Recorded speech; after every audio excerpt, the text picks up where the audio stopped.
Hey YouTubers, I'm Sean from EasyFix, and today I'm going to show you how to put on a fuel filter on a GM product, GM trucks in particular. I'm going to show you how to do it, and I'm going to use a method that works really well on rusty fuel lines, which is a common issue once these fuel filters come to be a few years old. So I'm going to show you how to do that, and this thing definitely is rusty, and that's coming up next. Okay, we need hand tools only for this project, and this will cover most Chevrolet and GMC trucks. We need a filter, pliers, a 5/8 line wrench, a 13/16 regular wrench, hand and eye protection, and a fuel drain pan.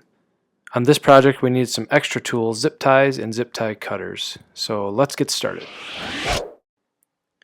Okay, you need to locate the fuel filter, and on most Chevrolet and GMC trucks it's underneath the driver's seat area. If there's enough room to slide under this frame rail, you can do this without lifting the truck. Let's get a closer look at this filter. Before replacement, please note that gasoline, fuel, and vapors are extremely flammable. This should only be performed in a well-ventilated area with no ignition sources nearby. Next, we need to remove this special quick connector. Squeeze the white portion of the quick connector with pliers or with your fingers. It should take only a light amount of squeeze pressure to get this white clip to release. Simultaneously, use light pressure to pull on the black portion of the line. With a little bit of wiggling, it should separate.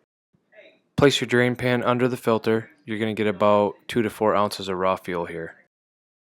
Okay, get your wrenches ready, and very, very important, do not spin this line nut. If it's rusty, you can spin the line and break the line. So you want to keep that nut stationary on this union here. So only move the filter portion of this connection. There we go. Now we should hopefully be able to just spin this filter off and remove it.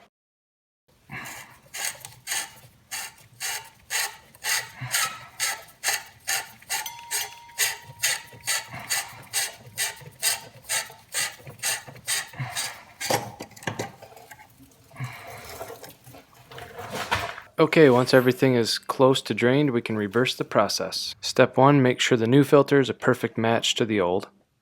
Check the line O-ring. It can be reused. If there's any squishing, cuts, tears, or cracks in it, you need to replace this. You want to start the threaded fitting into the filter by hand only, and just go ahead and tighten this up hand tight. Making sure your line connection is stationary, use your wrenches to tighten the filter portion of the connection only. Make sure your plastic connector lines up with the windows on the line and push it on. Should make a clicking noise. Your connections are done, so give that filter the wiggle test. This fuel filter bracket was broken, so I chose heavy duty zip ties to secure this filter.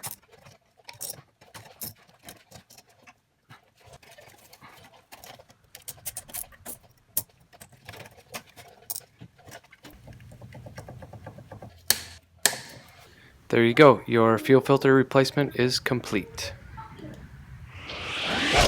Here's the old external fuel filter. It's the same typical filter found on most late model Chevrolet and GMC trucks. These are made of metal. There's 2 connections, one in, one out, and they label the out connection. Check your vehicle's owner manual for proper time and mileage change intervals. This is an easy fix. YouTubers, if this video helped you out in any way, shape, or form, please like, subscribe, and comment. And I've got new videos coming up every Thursday, so thanks for watching.